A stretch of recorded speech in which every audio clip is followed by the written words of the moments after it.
नमस्कार दोस्तों, आपका अपने चैनल मॉर्निंग जी के द स्टडी प्लेटफॉर्म में आपका स्वागत है। आप देख रहे हैं मॉर्निंग जी की ऑब्जेक्टिव क्लास 137, जिसमें हमने भारतीय संविधान की अनुसूची को कवर किया है। इस विषय से जुड़े महत्वपूर्ण वस्तुनिष्ठ प्रश्नों को आप आसानी से याद कर सकते हैं। तो चलिए शुरू करते हैं।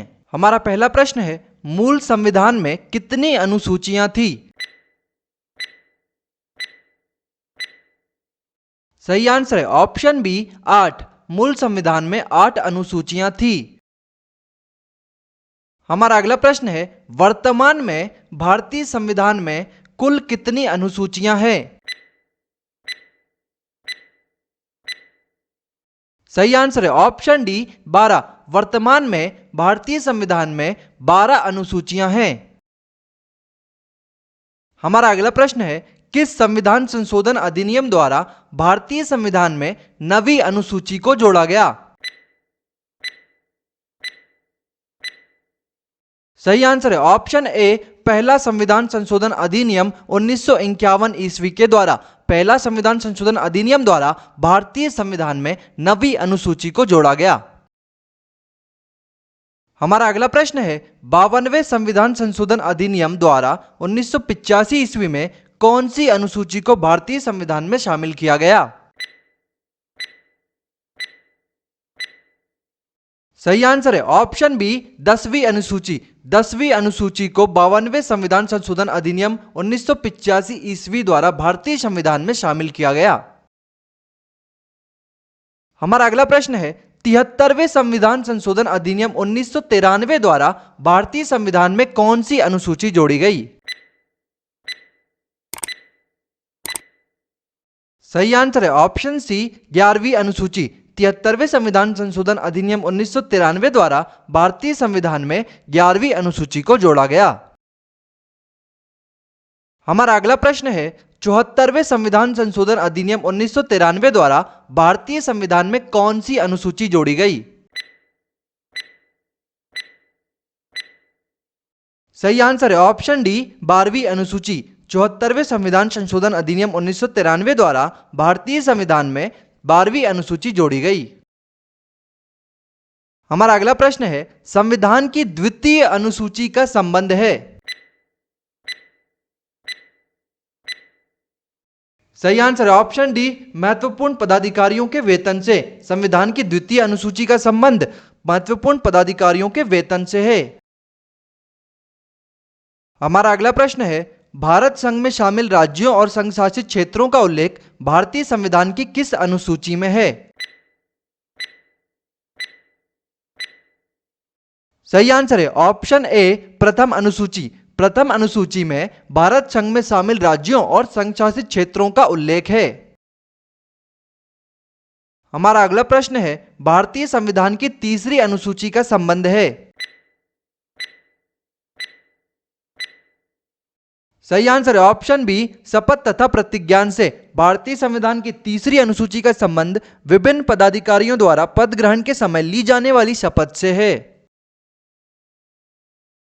हमारा अगला प्रश्न है, संविधान की किस अनुसूची में प्रत्येक राज्यों तथा संघ राज्य क्षेत्रों के लिए राज्यसभा में स्थानों के आवंटन की सूची है? सही आंसर है ऑप्शन डी चतुर्थ अनुसूची। चतुर्थ अनुसूची में प्रत्येक राज्यों तथा संघ राज्य क्षेत्रों के लिए राज्यसभा में स्थानों के आवंटन की सूची है। हमारा अगला प्रश्न है, भारतीय संविधान में 22 भाषाओं को राजभाषा का दर्जा प्रदान किया गया है। इन राजभाषाओं का उल्लेख किस अनुसूची में है?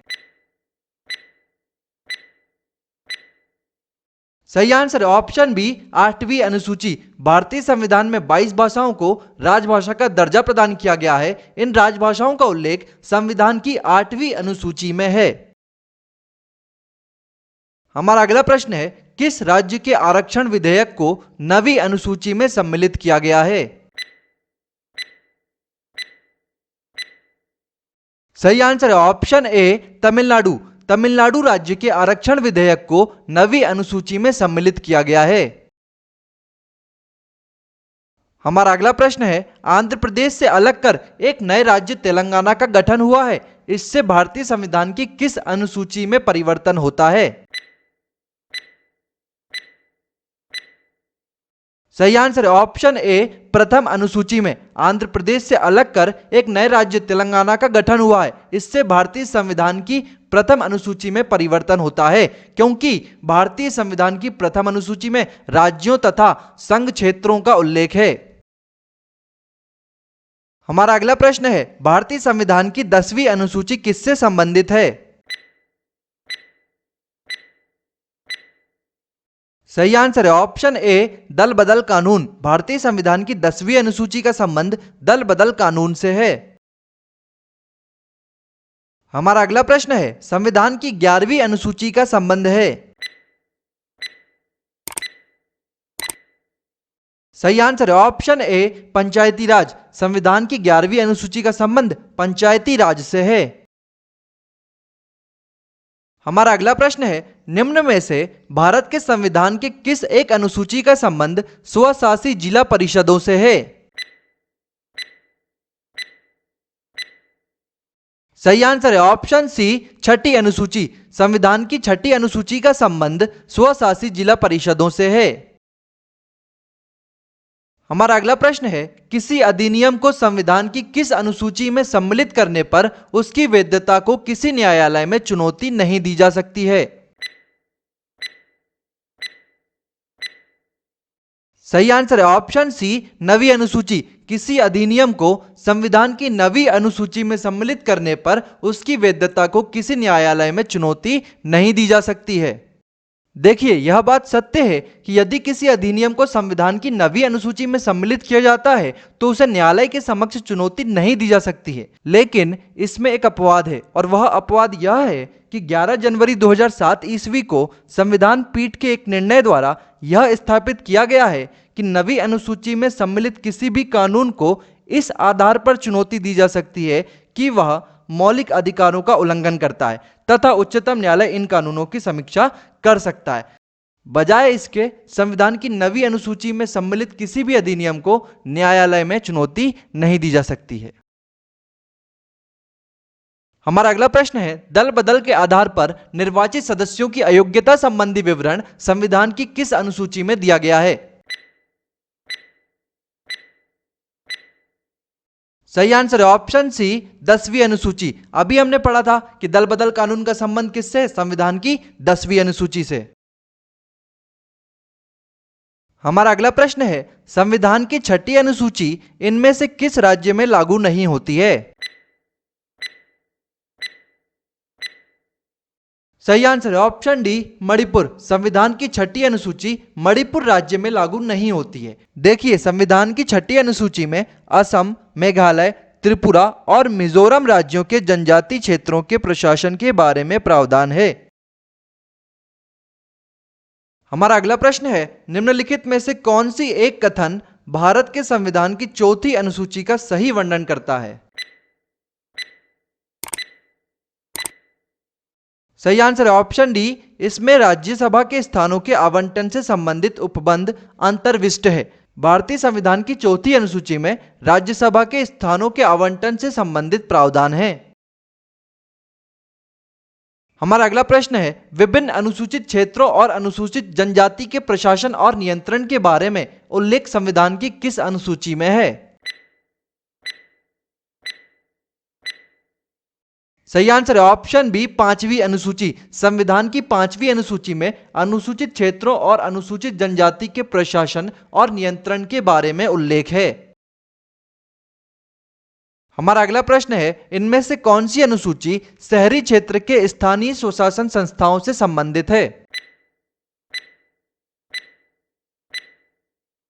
सही आंसर है ऑप्शन डी। 12वीं अनुसूची। संविधान की 12वीं अनुसूची का संबंध शहरी क्षेत्र के स्थानीय स्वशासन संस्थाओं से है।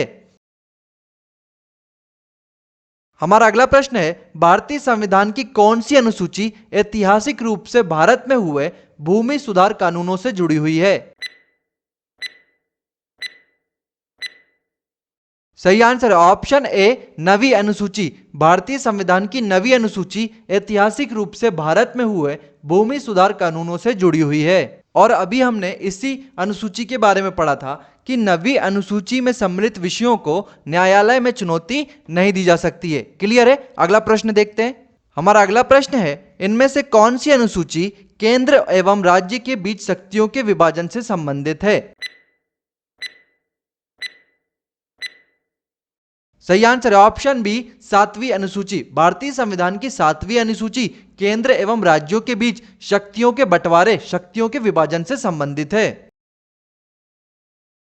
हमारा अगला प्रश्न है, किस अनुसूची में सरकारों द्वारा शुल्क एवं कर लगाने के अधिकारों का उल्लेख है तथा इसके अंतर्गत 3 सूचियां हैं, संघ सूची, राज्य सूची एवं समवर्ती सूची। आपको बताना है कि ये तीनों ही सूचियां किस अनुसूची के अंतर्गत रखी गई हैं। सही आंसर है ऑप्शन बी, 7वीं अनुसूची। भारतीय संविधान की 7वीं अनुसूची में सरकारों द्वारा शुल्क एवं कर लगाने के अधिकारों का उल्लेख है तथा इसके अंतर्गत 3 सूचियां रखी गई हैं, संघ सूची, राज्य सूची और समवर्ती सूची। क्लियर है? यदि पूछे कि ये तीनों ही सूचियां किस अनुसूची से संबंधित है, सही आंसर क्या हो जाएगा? 7वीं अनुसूची। यह प्रश्न आप लोगों के लिए है, संविधान के किस संशोधन के द्वारा दिल्ली को राष्ट्रीय राजधानी क्षेत्र का दर्जा दिया गया है? यदि आपको इसका उत्तर पता है तो कमेंट करके हमें बताइए कि इसका सही उत्तर क्या है।